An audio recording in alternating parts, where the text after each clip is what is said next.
Welcome back. So apparently today's the day I'm going to be wearing Sharks jerseys a bunch. All right, so Joe Pavelski. I want to talk about him as he hit the 1,000 point mark, and I debated about whether or not to wear San Jose or Dallas, but I decided to go with San Jose because he did spend a majority of his time there.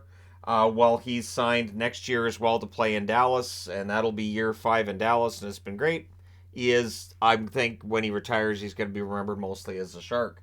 And they drafted him 205th overall in 2003. And it goes without saying that that is an absolute bargain.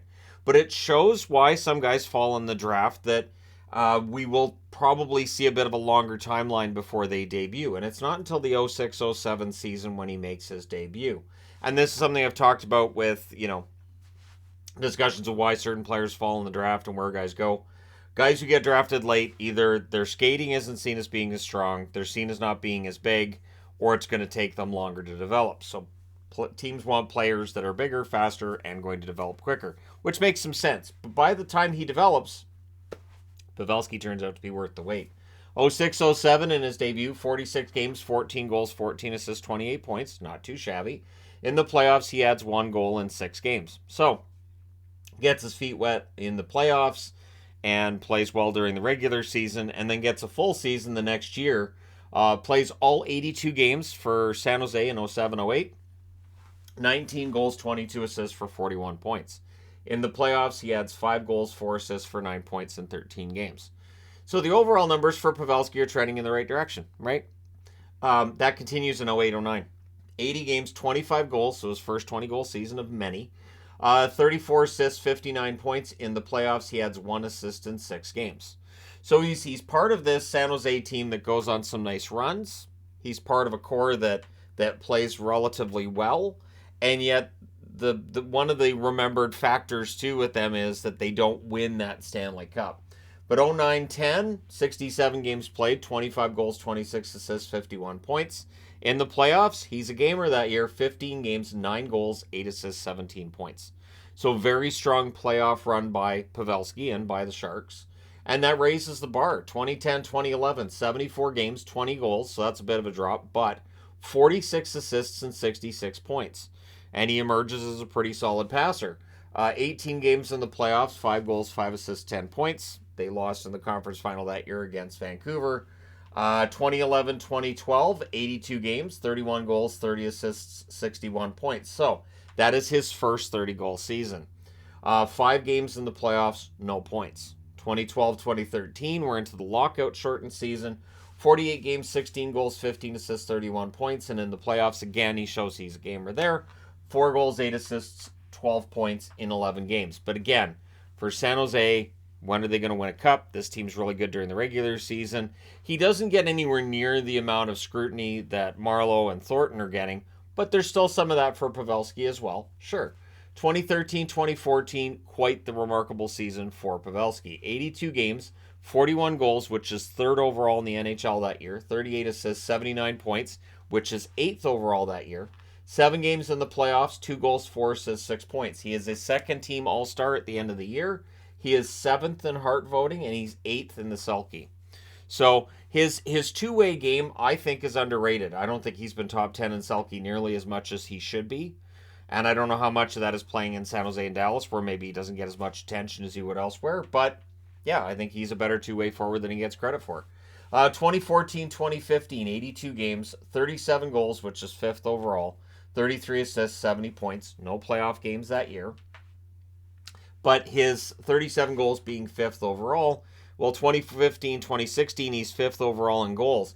And this 3-year period, the only player who scores more goals than Pavelski is Alex Ovechkin. 82 games played in 2015-2016, 38 goals, which is 5th overall, 40 assists, 78 points, which is 6th overall in the NHL.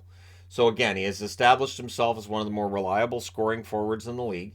And in the playoffs, San Jose goes all the way to the Stanley Cup final. 24 games, 14 goals, 9 assists, 23 points. So huge run for Pavelski and the Sharks, and they just come up short against Pittsburgh. He's 9th in Lady Byng voting, so for gentlemanly player. He plays in the All-Star game, and he becomes team captain that year for the San Jose Sharks as well. And he would be the captain with the Sharks until he left the team via free agency. So 2016-2017 in 81 games, 29 goals, 39 assists, 68 points. Bit of a drop off there. He's down from that 40-30 goal, 30-37 goal kind of mark. In the playoffs, 6 games, 2 goals, 2 assists, 4 points. He played in the All-Star game that year as well. 2017-2018, 82 games, 22 goals, 44 assists, 64 points. In the playoffs, 2 goals, 6 assists, 8 points in 10 games. 2018-2019, 75 games, 38 goals, 26 assists, 64 points. In the playoffs, 13 games, 5 goals, 4 assists, 9 points. He was in the All-Star game that year as well. And then the debate became one of, okay, San Jose going to be able to keep Pavelski? And it seemed unthinkable that Pavelski would leave San Jose. He was, known as Captain America from being team captain of Team USA. And he had become really, seen as one of the key guys for the Sharks moving forward.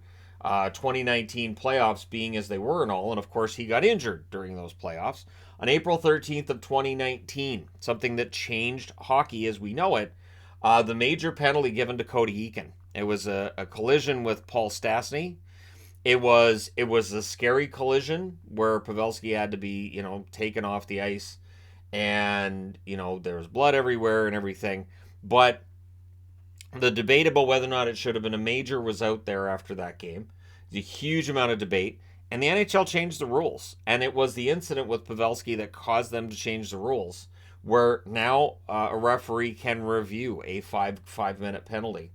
A penalty which it felt like really turned the momentum. San Jose would win the game in overtime. It wasn't directly as a result of that penalty, because it did go into overtime. Vegas would have had the chance to win there. But yeah, it did definitely cast a bit of a cloud over the run that San Jose was on. We would hear other things with San Jose during that run too that people got mad about. And in the end, we see a rule change as a result, where now that's why referees will call a 5-minute penalty and have the option of dropping it to 2. So they see an incident, they go, I'll make it a 5, and then I can review it. And without the incident with Pavelski and all the press that was surrounding that, I don't know if that rule change would necessarily have happened. Probably does, but you just never know. So coming out of that, there's still no real consideration by me personally that he'll necessarily go anywhere, but he does. On July the 1st, in that offseason, he signs with the Dallas Stars as an unrestricted free agent. That first year in Dallas, that was a learning curve. So I see a lot of people now talking about Huberdeau and how he's had a hard time in Calgary and, this contract's going to be terrible. Not necessarily. Pavelski's first year in Dallas was not great. 67 games, 14 goals, 17 assists, 31 points. And the conversations about him being older and how maybe he'd lost a step. And, his goal scoring goes from 38 to 14. It's not that great. Is it working out for him in Dallas? Well, what changed that conversation was that playoff run Dallas went on. They go all the way to the Stanley Cup final, and Pavelski plays a major role. Plays 27 games in those playoffs, 13 goals, 6 assists, 19 points, and some key goals in that playoff run by Pavelski. And it ends up putting him into a position where he can become the leading goal scorer amongst U.S.-born players. He would get there. I believe it's that last year's playoffs where he finally actually passes the number one guy on the board. I want to say it was Joe Mullen, but either way, he is now the number one goal scorer amongst U.S.-born players in NHL history.